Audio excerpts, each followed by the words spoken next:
Zekthar stood quietly for a long moment, letting the weight of his words settle over the audience. When he spoke again, his voice was softer, but somehow more frightening than before. That was 5 years ago. The wars are over now. The galaxy is at peace. But nothing is the same as it was before the humans came. The changes had been gradual at first. Pirate fleets that had terrorized trade routes for decades simply vanished. Not destroyed in battle, but abandoned by their crews, who had heard the stories. The mere rumor that human patrol ships were in an area was enough to send criminals fleeing to distant sectors. The Corvin Syndicate controlled illegal weapons trafficking across 12 systems. They had bribed officials, eliminated rivals, and built an empire of fear that lasted 30 years. Then word spread that humans were investigating their operations. The syndicate bosses called an emergency meeting. They discussed fighting back, hiring mercenaries, or moving their base of operations. Instead, they chose a fourth option that shocked their criminal allies. They turned themselves in to consortium authorities. The syndicate leader, Vex Corvin himself, walked into a police station and confessed to everything. When asked why, he said, "I have heard what humans do to people who hurt innocents. I would rather spend my life in a comfortable prison than face their justice." Tyrant dictators across the galaxy began abdicating their thrones. Corrupt governments reformed themselves overnight.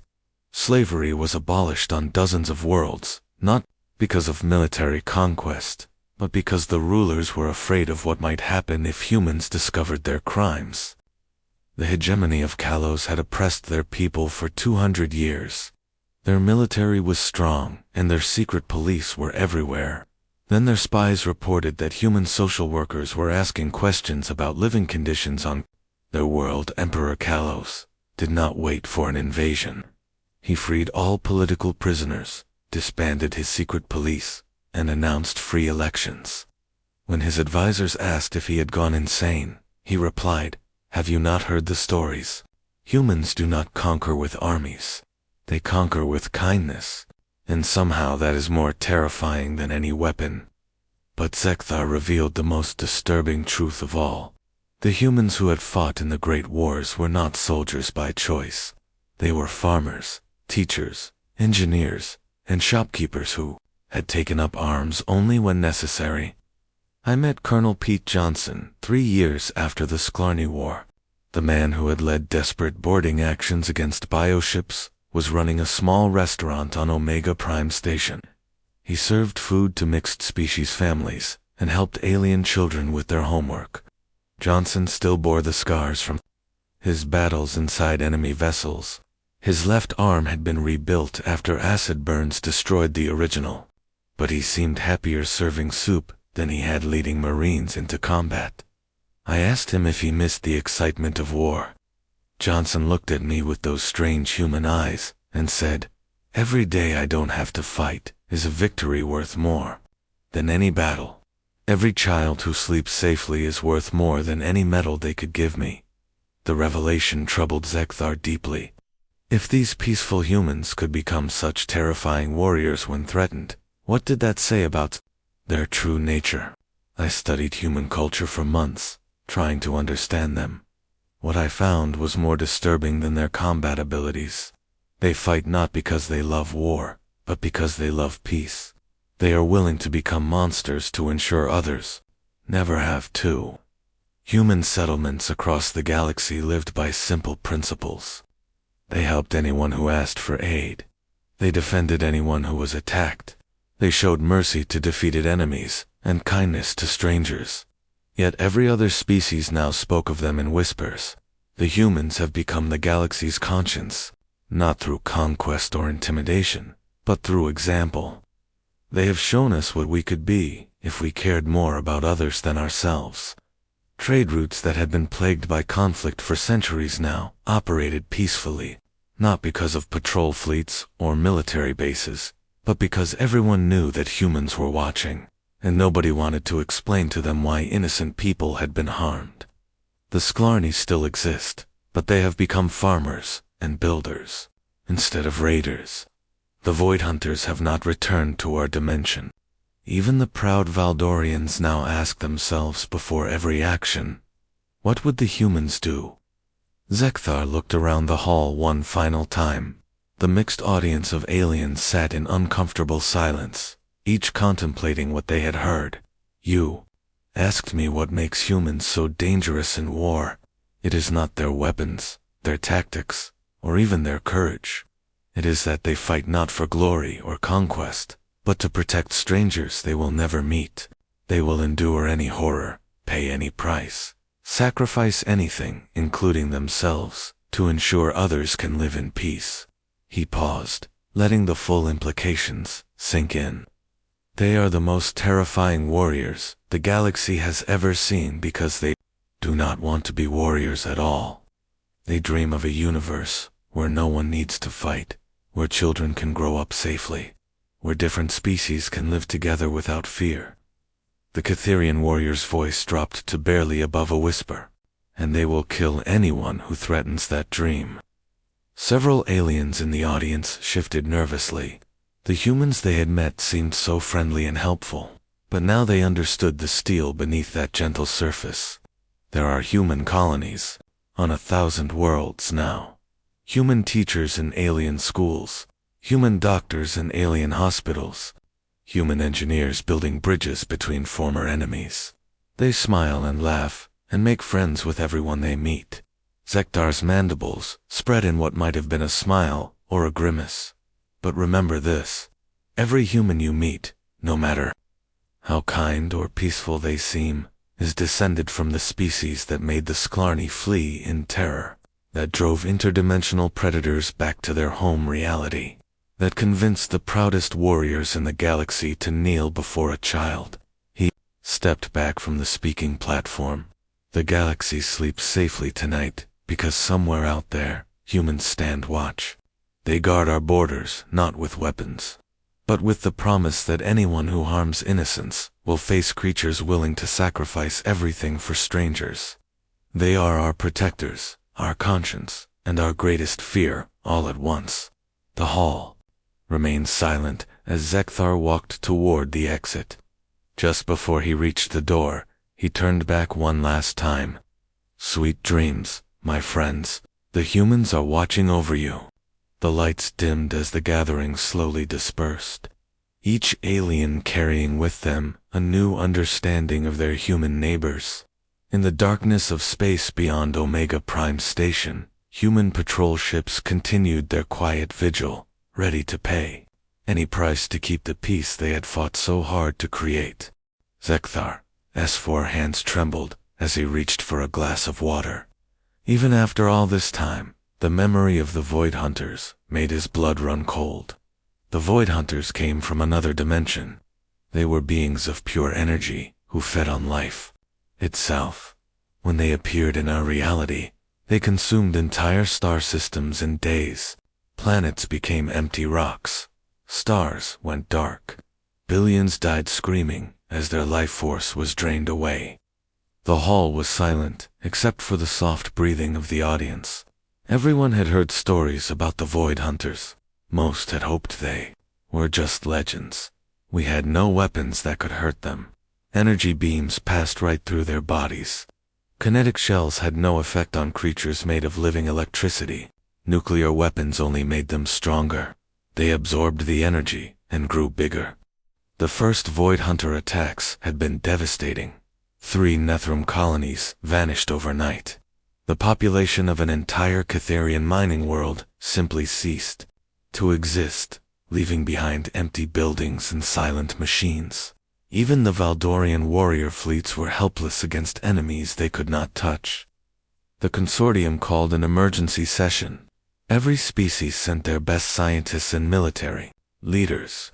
We studied the Void Hunters for weeks, trying to find some weakness. We found nothing.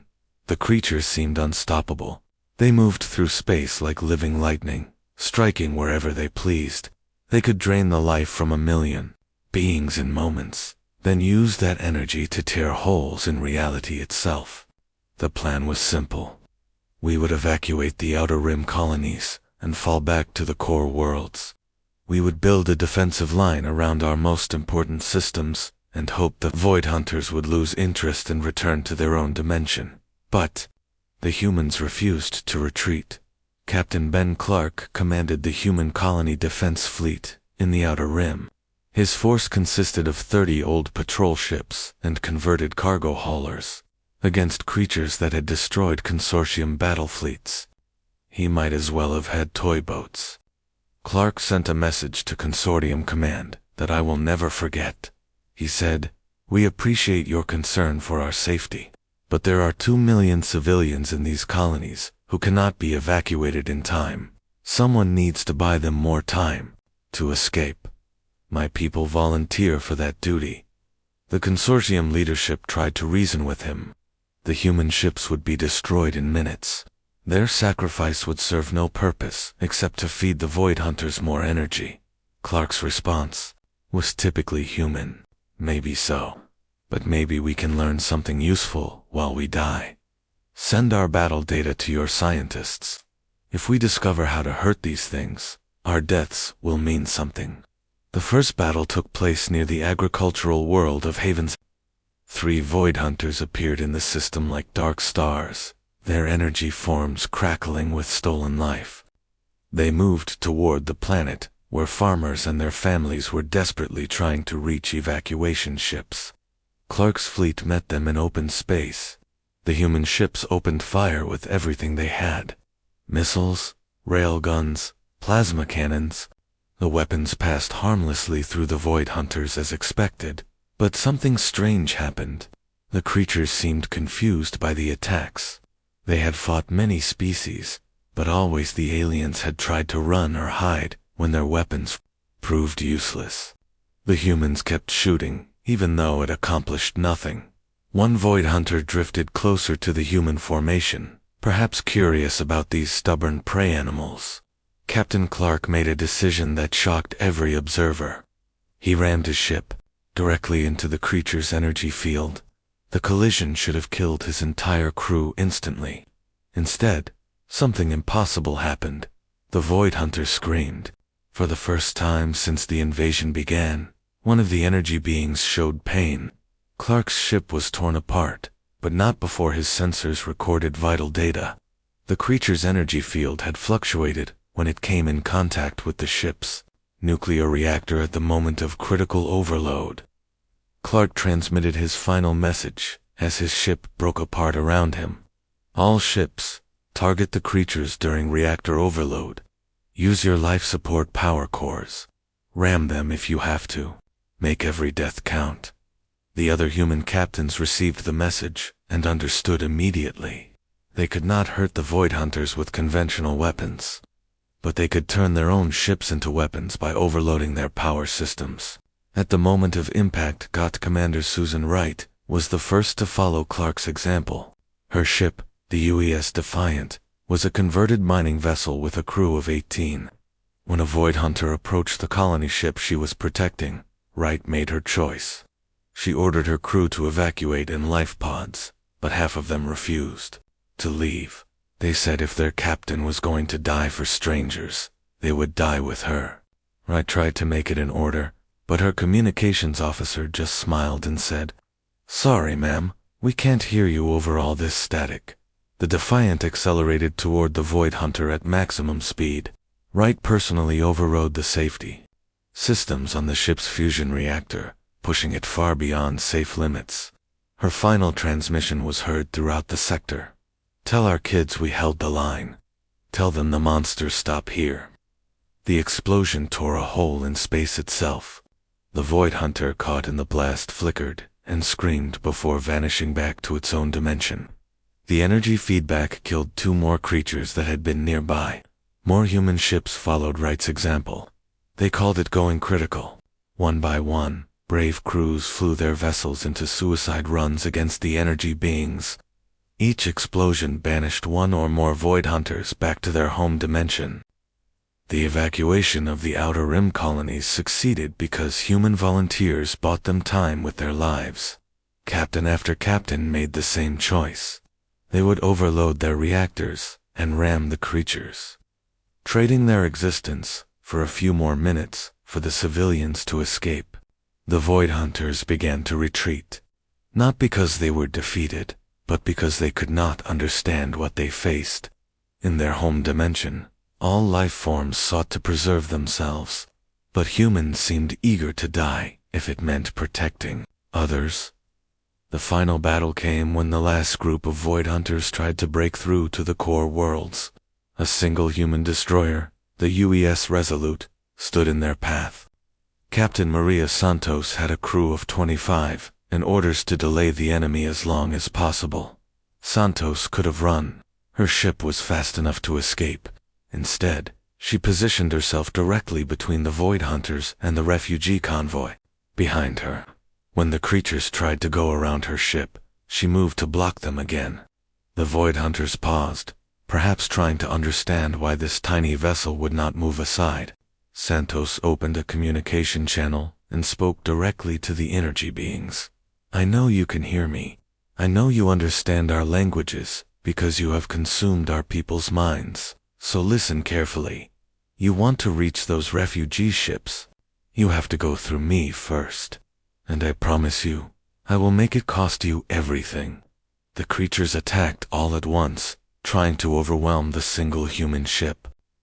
Santos waited until they were close enough, then triggered her reactor overload sequence. The explosion created a dimensional rift that lasted for 3 full minutes. It sucked half the remaining Void Hunter force back to their home dimension and sealed the portal behind them. The survivors fled immediately. The Void Hunter invasion was over, but the victory came at a terrible price. Nearly every human ship in the Outer Rim had been destroyed. Thousands of brave crews had died buying time for others to escape. Zack looked at his audience with haunted eyes. The other species realized something that night. The humans had not just defeated the Void Hunters. They had scared them.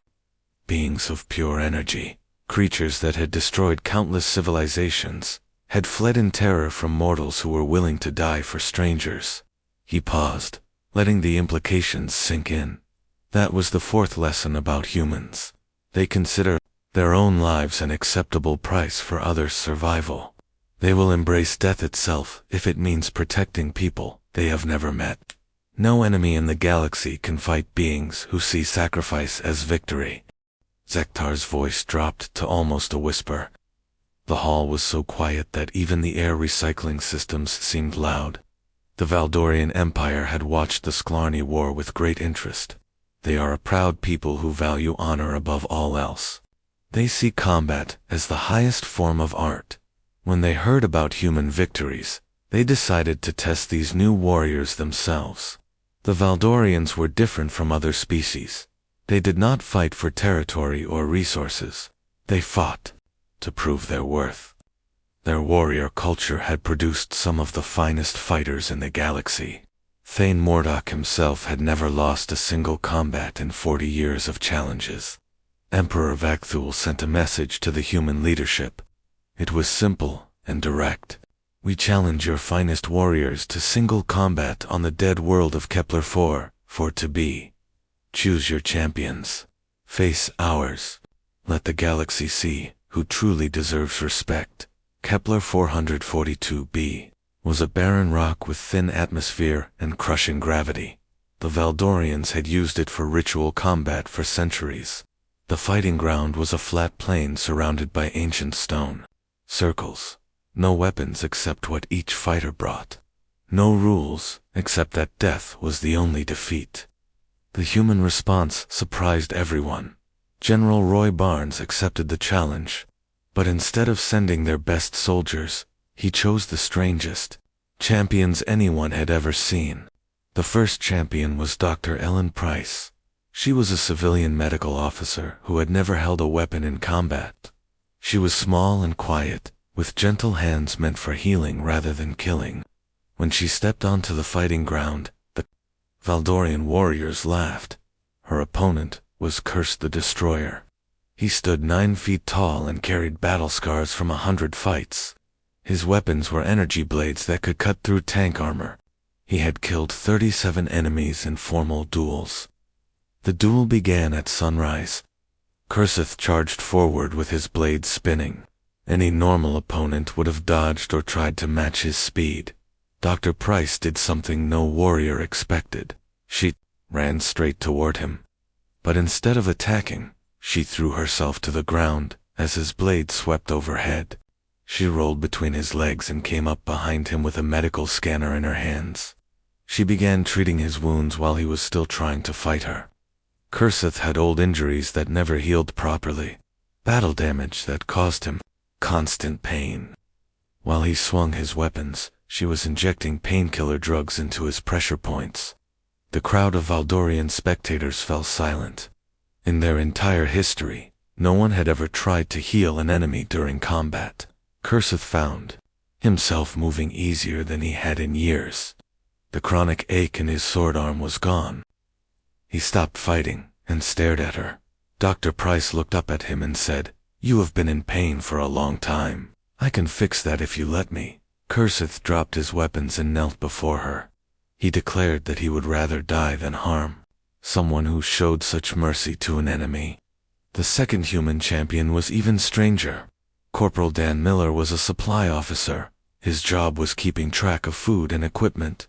He had no combat training and no special weapons. His only tools were spare parts and repair equipment. His opponent was Zarthik the Swift. She was the fastest Valdorian warrior alive.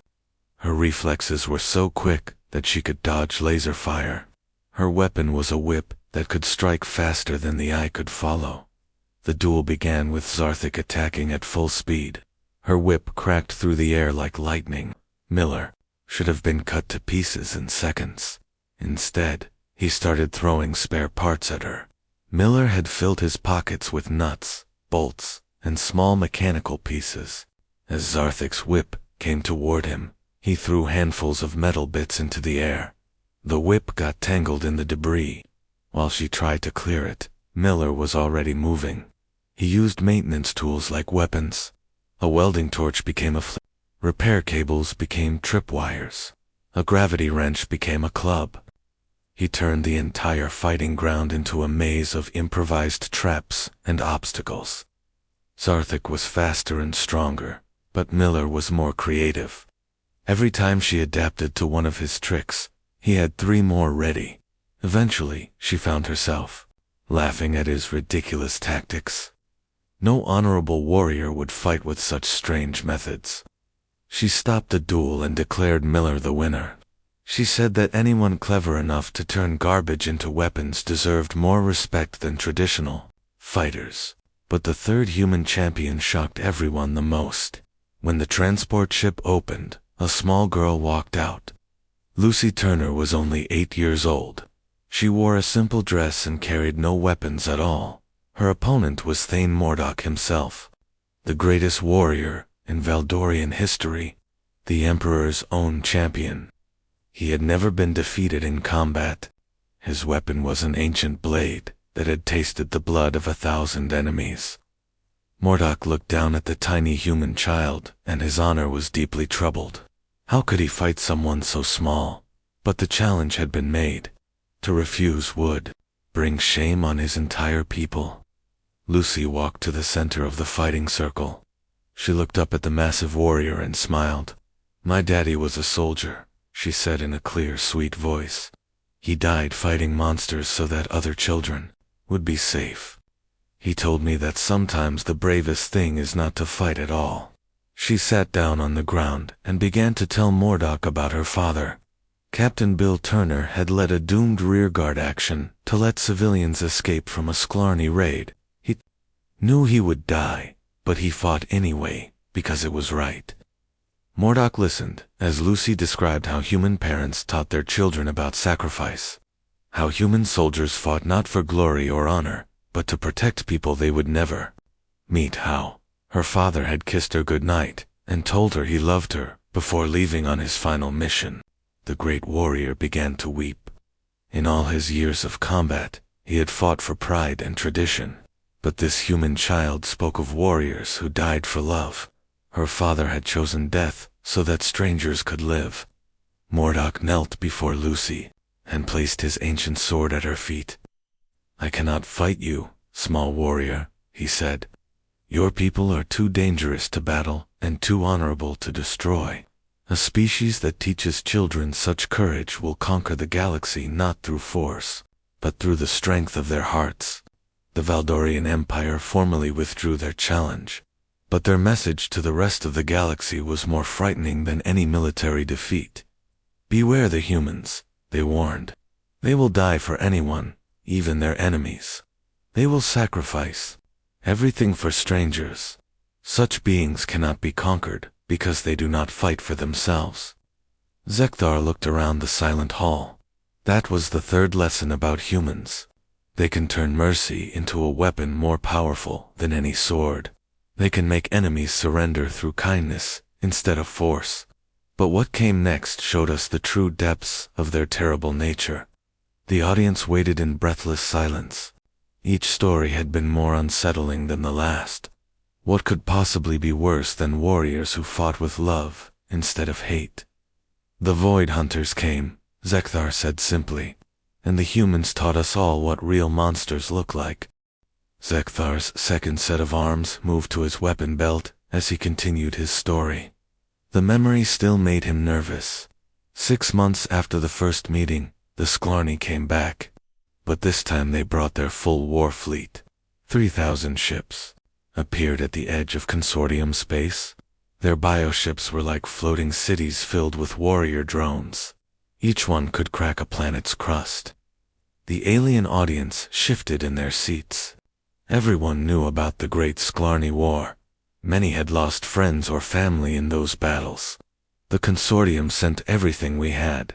My fleet joined with Valdorian battle groups and Nethrim warpods. 50,000 ships total. We thought it would be enough.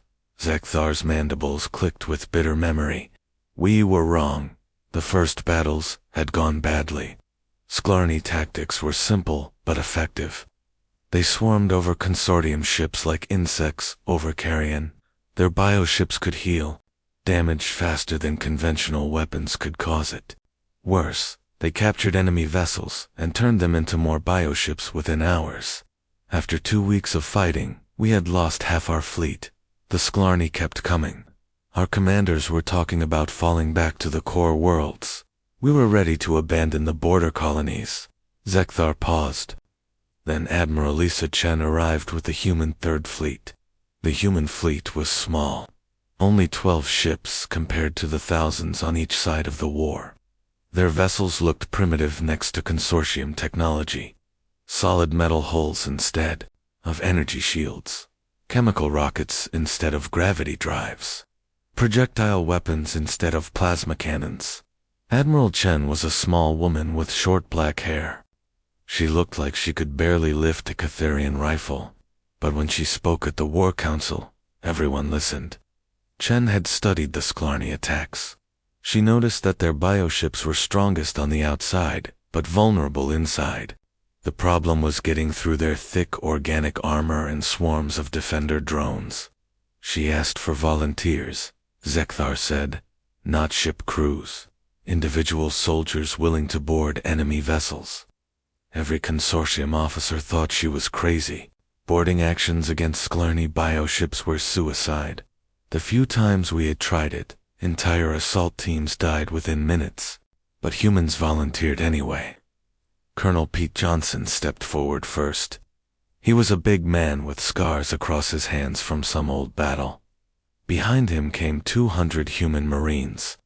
I remember Johnson's words exactly, Zekthar said. He looked at Admiral Chen and said, "Ma'am, my people didn't come all the way out here to watch aliens fight our battles.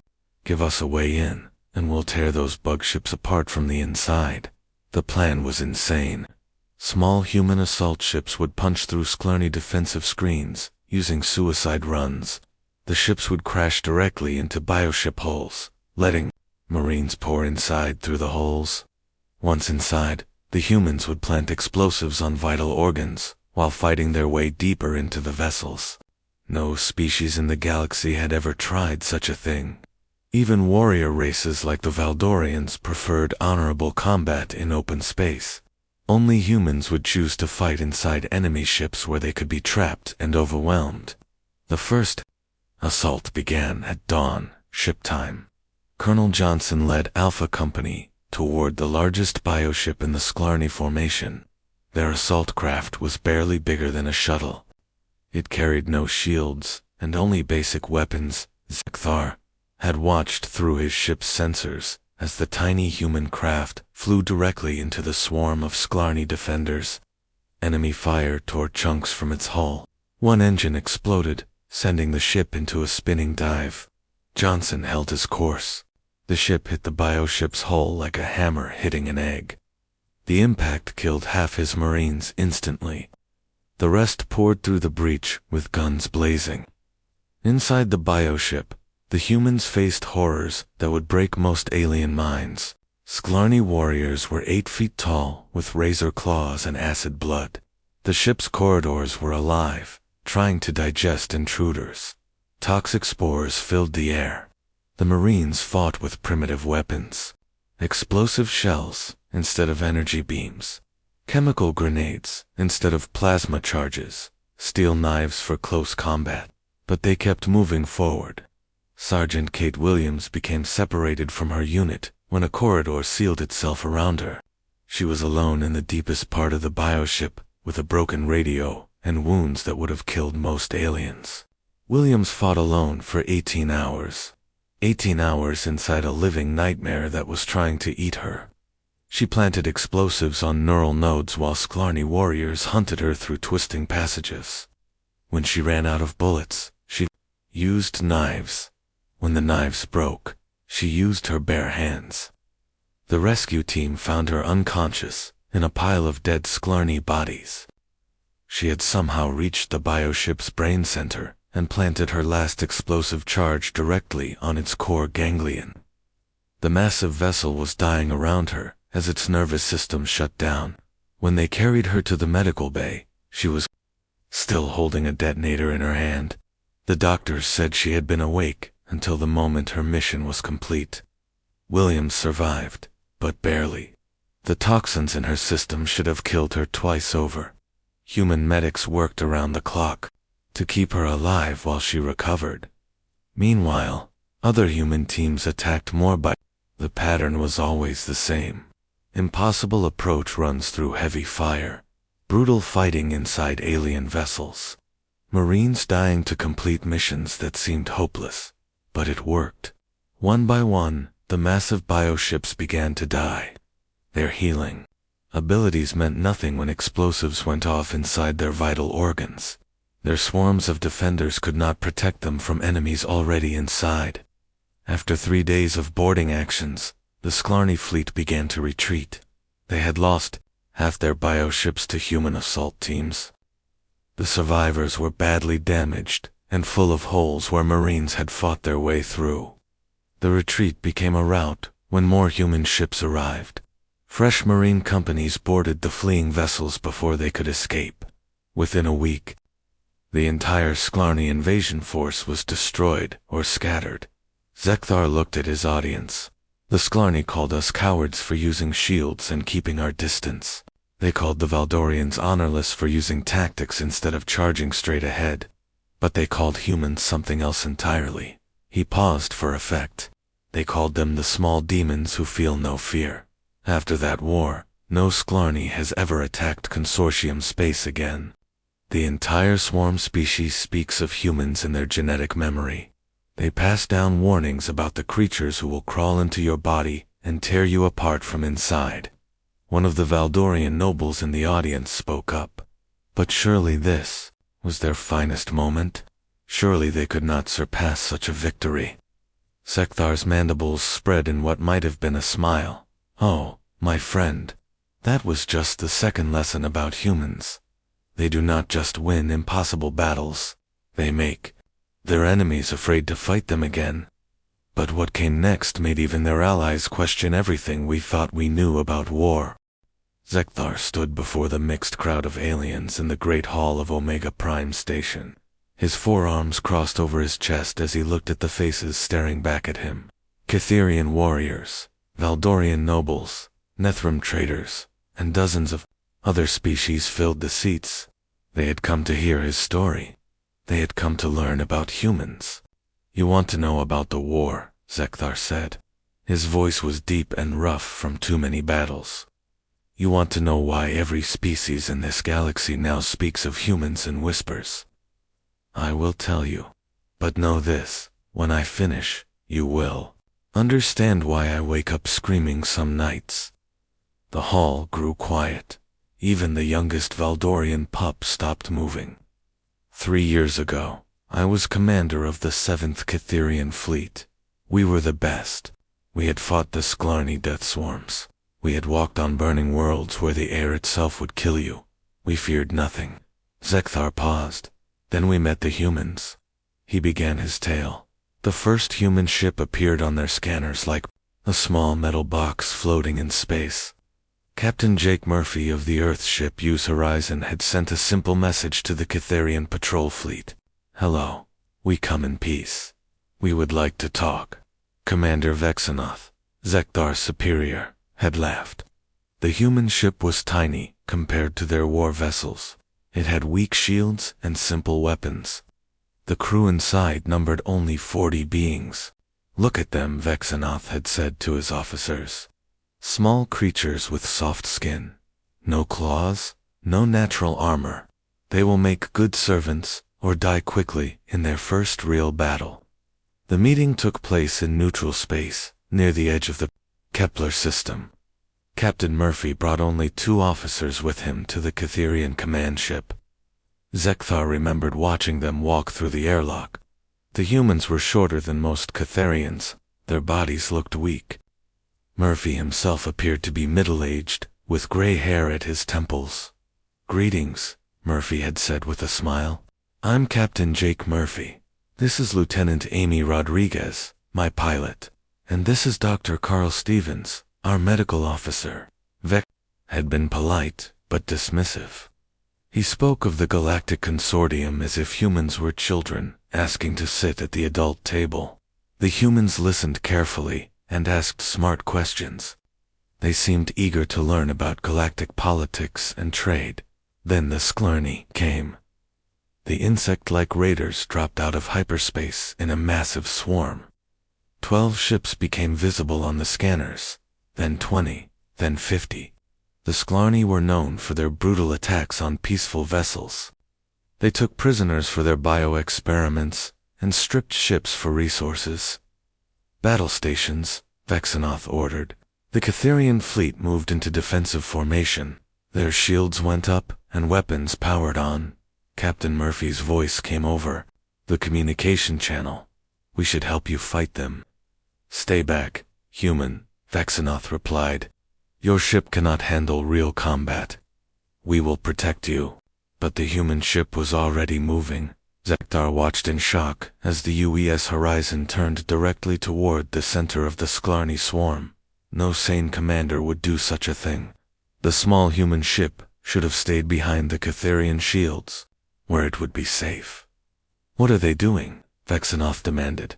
Lieutenant Rodriguez's voice answered over the radio. Sir, we're going to punch right through their formation. If we can reach their command ship, we can end this quickly.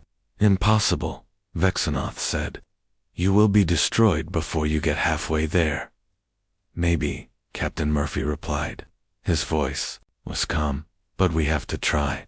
The Horizon flew straight into the swarm like a missile. Sklarni fighter ships swarmed around it. Green plasma bolts hit its hull again and again. The human shields flickered and failed. Sections of their ship began to catch fire. Their engines are failing, reported Zekthar scanner officer. Pull back, humans, Vexenoth ordered. You are going to die. Not yet, came Amy Rodriguez's voice. She sounded like she was gritting her teeth. Still got thruster control. Still got 1 torpedo left. The human ship was falling apart. Atmosphere vented from holes in its hull. Half its weapons were gone. Any reasonable crew would have surrendered or retreated. Instead, Lieutenant Rodriguez pushed the dying ship forward. She aimed directly at the largest Sklarni vessel, their biomothership. The massive organic vessel was 10 times the size of the human ship. Rodriguez, You can't penetrate their bioarmor with one torpedo, Murphy said over the internal communication that the Catherians were monitoring. Watch me, sir, she replied. The Horizon slammed into the mothership's hull at full speed. The collision should have done little damage to the massive battleship, but in the moment of impact, the humans fired their last torpedo directly into the wound their ship had made. The explosion tore through the mothership's core. The massive vessel broke apart in a chain of secondary explosions that lit up space like a new star. The remaining Sklarny ships fled in panic. Their command structure was gone.